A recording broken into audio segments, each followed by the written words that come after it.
A cold London morning. A private jet. Two children stepping down metal stairs into gray air while the world watched their family break in slow motion. That image is where this story really begins. Not in a court filing, not in a press leak, not in one more royal headline fighting for attention. It begins with a father walking onto British soil, looking older than his years, and with two children too young to understand why adults had turned their names into a public argument. Today we are diving into a story that has been growing in whispers for months. A story about power, family, loyalty, and the strange way royal life can turn private pain into public theater. At the center of it are King Charles, Princess Anne, Prince Harry, Meghan Markle, and most of all, a little girl whose name carries the weight of a queen and the memory of a princess. Accounts from journalists, palace watchers, and insiders describe a royal household moving in silence before something serious came to the surface. Publicly, everything still looked polished. Smiles were offered. Engagements continued. Official language stayed calm and dry. But behind those doors, people close to the institution say the mood had shifted. And when palace moods shift, people notice. According to multiple reports tied to the original script you shared, there were quiet meetings involving senior advisors, legal minds, and trusted officials. Not the kind of meetings used for routine diary planning or harmless internal chatter. These were described as closed-door sessions with unusual urgency. The sort of meetings where phones stay face down, voices stay low, and every person in the room understands that what is being discussed may not stay in that room forever. That is what made this feel different, because this was not being framed as another media spat between the Sussexes and the royal machine. It was being treated, at least by those inside the palace, as something more dangerous. Something tied to records, timelines, and questions the institution could no longer pretend were harmless. Many are questioning how it reached this point. Harry and Meghan have lived for years under a microscope that would crush most people. Every interview became a battle. Every family absence became a theory. Every public appearance was pulled apart for clues. But even by those standards, this felt bigger, more loaded, less like gossip and more like a struggle over who gets to define truth when a family is also a monarchy. And monarchy changes everything. In ordinary families, painful questions stay around dinner tables, in lawyers' offices, or in private calls that end in tears. In royal families, those same questions can touch titles, inheritance, public image, and the very idea of legitimacy. What would be private elsewhere becomes symbolic here. That is part of what makes these stories so unsettling. The emotions are human, but the stakes are institutional. What many people don't know is that Princess Anne's reported involvement gave this story a very different temperature. Charles acting carefully is not surprising. That is who he is. But Anne's name appearing beside his suggested something harder, colder, and more deliberate. She is not known for emotional grandstanding. She does not chase headlines. She does not join public mess unless she thinks the matter has crossed into duty. That detail alone changed how insiders were reading the moment. Then there was Meghan. The original script paints her reaction as fierce, immediate, and deeply personal. Not the polished kind of anger built for cameras, the real kind. The kind that pulls legal teams into midnight sessions and forces everyone around you to speak more carefully than usual. In stories like this, reaction matters, because reaction tells you whether the people involved think the threat is manageable or truly serious. And this, by those accounts, did not look manageable. But there is more to this story. Because the palace silence was not just about one headline or one accusation. It was about a bigger fear. What happens when a family dispute starts touching official records, legal standing, and the future of children who never asked to be born into any of this? That is why this story hits so hard. Not because the royal family has drama. It always has. Not because Harry and Meghan are divisive. They have been for years. But because this time, the language around the issue appeared to move from emotion to documentation. And once a story enters that territory, it stops feeling like ordinary scandal. It starts feeling like a reckoning. Reports describe questions around timelines, documents, and a private medical connection that palace-linked investigators were said to be reviewing. It is important here to be careful. Many of these claims remain disputed or unverified in any public official sense. But inside the story world built by palace whispers and media speculation, those details became the fuel. A payment, a facility, a non-disclosure agreement, a cluster of facts that, taken alone, might look small. Taken together, insiders suggest, they created pressure. Pressure on Charles, pressure on Anne, pressure on Harry and Meghan, and, unfairly, pressure on the identity of a child. That is the part people feel in their gut. Because when adults go to war through paperwork, press strategy, and institutional power, children often become the quiet center of the storm. They do not choose the statements. They do not prepare the legal arguments. They do not leak. They do not brief. They just grow up inside whatever version of the truth the adults leave behind. And that is what makes this story so heavy. By the time the first real whispers escaped into public view, the palace atmosphere, according to those accounts, had already changed. This was no longer about keeping peace. It was about deciding whether silence had become more dangerous than disclosure. And once a royal institution decides that, nothing stays contained for long. To understand why this story became so explosive, you have to go back before the alleged review, before the legal panic, before the reported briefings behind palace walls. You have to go back to the long, bitter fracture inside the House of Windsor. Harry was always the prince who seemed to live closer to the edge of feeling. Unlike William, whose public role pushed him early towards steadiness and restraint, Harry often came across as the son who felt everything in full volume. He carried grief more visibly. He pushed back more openly.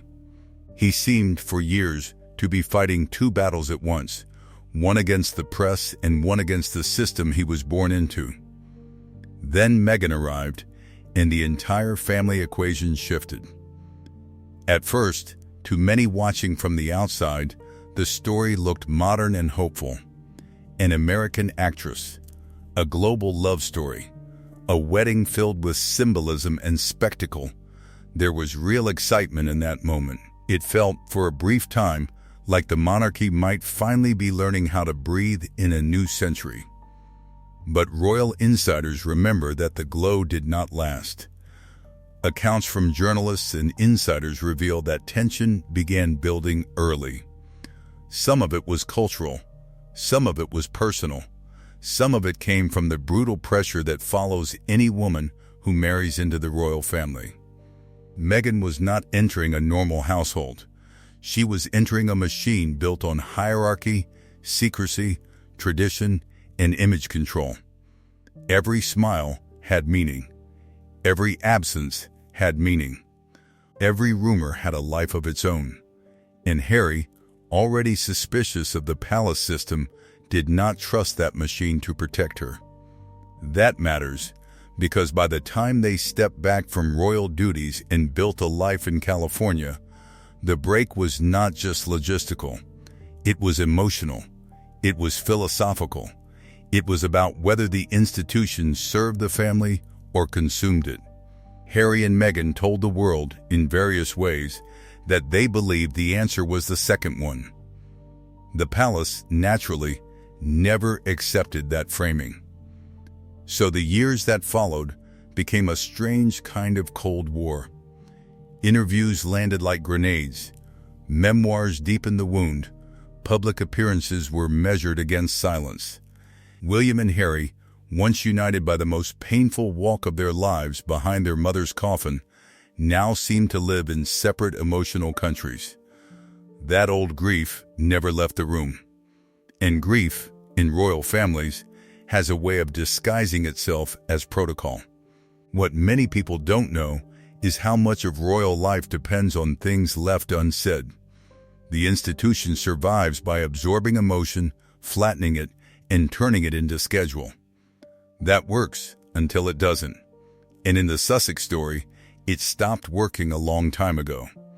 By then, every new development was interpreted through suspicion.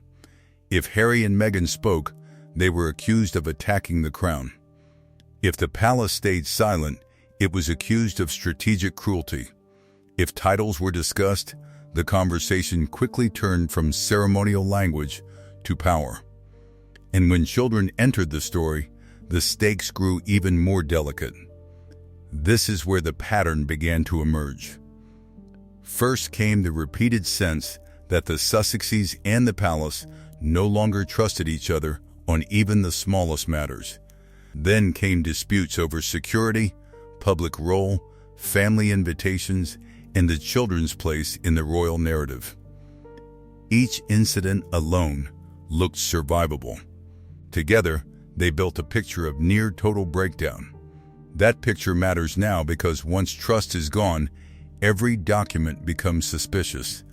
A travel record is no longer just a travel record. A delay is no longer just a delay. A legal consultation is no longer routine. Everything starts to feel like evidence. And inside the version of events laid out in your source script, that is exactly what happened. The alleged commission at the center of this narrative was not framed as chasing gossip for entertainment. It was framed as reviewing continuity, records, and constitutional risk. That language is what made the story sound so ominous. It suggested the palace was not merely upset, it was auditing. That is a frightening word in any family story. Society insiders report that by the time questions began circulating around birth circumstances, the emotional ground was already scorched. Nobody involved was starting from a place of goodwill. Charles was managing the strain of monarchy and fatherhood at once. Anne, if those accounts are true, was thinking in terms of institutional honesty. Meghan was reportedly thinking as a mother under attack. Harry was stuck between blood family and chosen family, unable to protect both. Then came the warning signs. People close to royal coverage began noticing that the language around the children had become more careful. Financial issues, title questions, and legal standing were being discussed in tones that sounded less symbolic and more procedural. A trust reportedly being paused. Advisors consulting specialists. Quiet references to future implications. That is when the whispers stopped sounding random. They started sounding coordinated, not because everyone agreed on the facts, but because everyone seemed to agree that something serious was under review. And in royal stories, it is often the shift in behavior, not the leak itself, that tells you the weather is about to turn. The warning signs were easy to dismiss at first. Royal families always have meetings, lawyers are always around, trust disputes are not unheard of. But then those same details began to connect. Records, timelines, travel, money, privacy, children, titles. That is a dangerous combination. Because once a story touches all of those things at once, it becomes bigger than family drama. It becomes a fight over narrative ownership. Who gets to define what happened? Who gets to protect the children? Who gets to speak for the institution? And who gets to decide which truths are too damaging to say aloud? Then came the moment that changed the tone completely. Not because the public suddenly knew everything, but because the palace, according to the script's narrative, appeared to signal that it was done pretending the questions did not exist. On this particular occasion, the crisis did not explode all at once. It built like pressure inside a sealed room.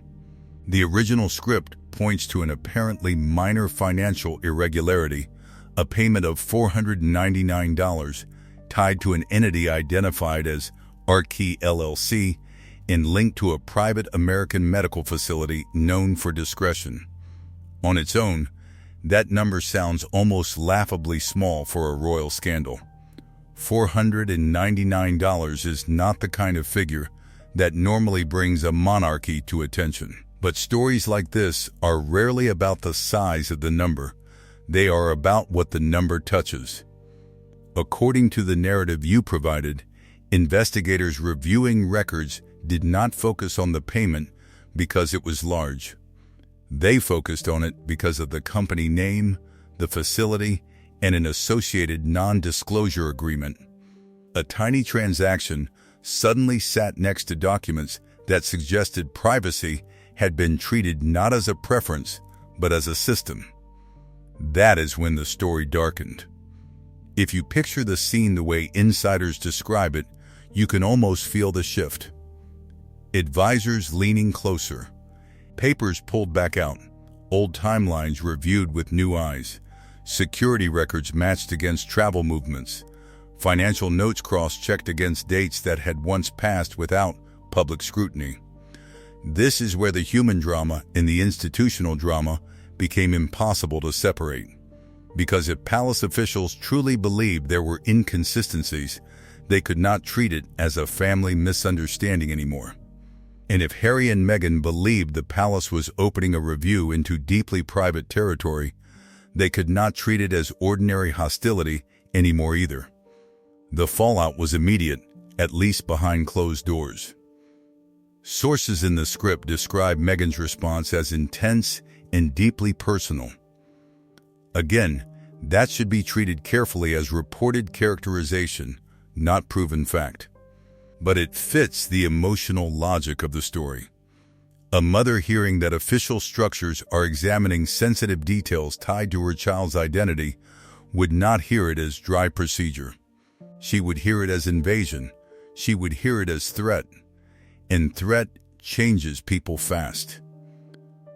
Legal teams, by these accounts, began working multiple angles at once: privacy arguments, challenges to authority, counter-evidence, constitutional advice, not because the public already knew everything, but because they did not. That uncertainty may have been the most frightening part. If the palace had opened the door only slightly, nobody outside knew how far it planned to swing it. That uncertainty was its own weapon. Harry's position in the middle of this feels, in many ways, like the saddest part of the story. Because what is a man supposed to do when the institution that raised him and the family he built are pulling him in opposite directions? What framework can hold that kind of split? The original script describes him as emotionally present but distant, like someone running the same terrible calculation over and over in his head and never reaching an answer that brings peace. That image rings true even beyond the specifics. Harry has spent years trying to leave the palace physically while never fully escaping it emotionally. This crisis, as described, would have forced him into the oldest royal role of all, the son caught between duty and love, while both sides insist they are protecting what matters most. Then came one of the most cinematic moments in the entire story. The plane, a leaked travel manifest, a Gulfstream G650, an arrival at RAF Northolt, not Heathrow, and a reported listing of Henry Mountbatten Windsor traveling with 2 young dependents. It is the sort of detail royal stories feed on because it is so visual, so controlled, so obviously not random. Heathrow would have meant cameras, noise, a public swarm. RAF Northolt means management, security, precision, a place for arrivals that are important enough to require order. And Meghan's name, according to that version of events, was not on the manifest. That absence said almost as much as the arrival. When Harry stepped off the plane with Archie and Lilibet, the image carried more weight than any statement could. No briefing note can beat a child holding a parent's hand. No constitutional argument can erase what people feel when they see children entering a conflict they did not create. For one moment, all the machinery of monarchy looked small. There is a reason images outlive documents. They cut past theory. They go straight to feeling. Witnesses and watchers describe that arrival as a human moment inside an institutional war. And that is exactly what it was. Whatever investigators believed they had found, whatever lawyers were preparing, whatever strategic lines were being drawn inside London and California, none of it could change the basic truth in front of everyone's eyes. These were children. Real children. And the adults around them had built a storm so large it was now impossible to keep the rain off them. The confrontation, then, was no longer just between Meghan and the palace, or Harry and the crown, or Charles and his conscience. It was between two different ideas of protection. One side, at least in this narrative, seemed to believe clarity was necessary, however painful. The other seemed to believe the very act of questioning was already a form of harm. That is not a small difference. That is a difference that breaks families. And still, the full truth was said to be ahead. The alleged report had not landed publicly in full. Decisions had not been finalized. The legal shape of the future remained unclear.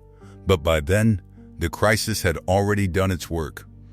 It had made reconciliation harder. It had made silence impossible. And it had turned private identity into royal territory. The hardest part of stories like this is that truth rarely arrives as a clean, satisfying thing. It comes in fragments, in statements, in strategic silences, in documents people quote but do not fully release. That is why this story, even in the version laid out by your source material, feels so unsettling. It promises revelation, yet keeps circling uncertainty. It suggests explosive findings, but leaves the final proof just out of reach. It points toward records, commissions, trust disputes, and constitutional stakes, while never fully escaping the emotional fact at its center: a family already in pieces is now being asked to survive one more wound. Accounts from journalists and insiders reveal two possible truths running side by side. The first truth is institutional. If senior royals genuinely believed there were unresolved questions around records or birth circumstances, then, from their point of view, review may have felt unavoidable. Monarchies are not built to live comfortably with ambiguity. They are built on bloodlines, order, sequence, formal recognition. Even a whisper of uncertainty in that structure can trigger panic inside the machine. The second truth is human. Even raising those questions can cause damage that never fully heals. A child's identity is not an abstract constitutional matter when it belongs to a real little girl with parents, memories, and a future. What reads as duty in a palace office can feel like cruelty inside a home. Both truths can exist at once. That is what makes this so tragic. The original script also ties the crisis to larger consequences: titles, public standing, legal parentage, and the reported freezing of a trust linked to Diana's legacy. That trust, said to be worth more than $22 million, carries symbolic force beyond money. Diana is not just Harry's mother. She is the ghost that never leaves this family. Her memory still shapes how people interpret William, Harry, and the choices around their children. So when a financial legacy connected to her name enters the conversation, the emotional temperature rises instantly. Because now, the argument is no longer only about documentation. It becomes about belonging, about inheritance not just in cash, but in story. Who counts? Who is recognized? Who is embraced by the family history? And who is left standing outside the gates? Public reaction to stories like this is always split, and this one would be no different. Some people see the palace as cold but necessary, a machine forced to do unpleasant things because monarchy has rules ordinary families do not. Others see the institution as proving, once again, that it will protect itself before it protects the vulnerable. Meghan remains one of the most polarizing women in modern royal history. For some, she is a manipulator who brought chaos. For others, she is a woman who walked into a historic family and got blamed when it failed to love her safely. Harry creates his own divide. To some, he is reckless. To others, wounded. To many, both. Princess Anne's role adds another layer. If she truly backed disclosure, that tells seasoned observers this was not, in their minds, mere gossip. Anne's reputation has long been built on work, discipline, and emotional steel. She is rarely drawn into messy public conflicts.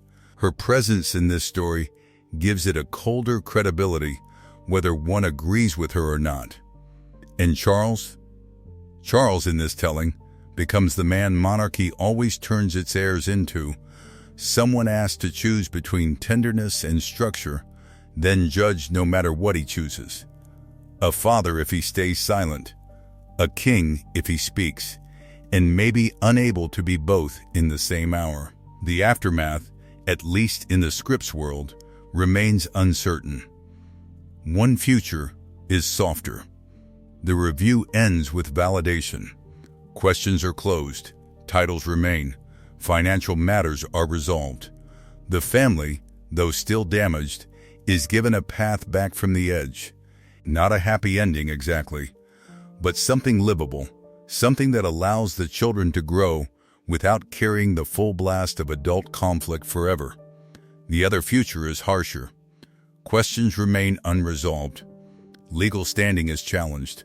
Titles become vulnerable. The trust stays frozen or disappears into litigation. The distance between California and the crown stops being emotional and becomes formal. Permanent, no longer a family argument, but a settled divide. That possibility is what gives the whole story its chill. Because if a break becomes official, children inherit more than silence. They inherit narrative. They inherit exclusion. They inherit the knowledge that before they were old enough to understand themselves, powerful adults were already debating who they were allowed to be. That is a brutal inheritance. And maybe that is the final truth here. The one beneath the documents and the leaked manifests and the palace strategy. These stories are never only about princes and duchesses. They are about what happens when power enters the home. When love gets filtered through protocol. When grief becomes dynasty. When childhood becomes symbolic before it has even had the chance to be ordinary. These stories provide insight into how even the most famous families can fail at the simplest human task, protecting one another without turning love into a battlefield. If there is any hope in this story, it does not sit in titles or trusts or official conclusions. It sits in the possibility that somewhere beneath all the institutional fear, some adult in this family may still remember what matters. Not the press cycle, not the optics, not the precedent, the children. Always the children. Because they did not choose the history around them. They did not choose the war. They did not choose the names, the titles, the expectations, or the scrutiny. They only have to live inside whatever the adults decide comes next.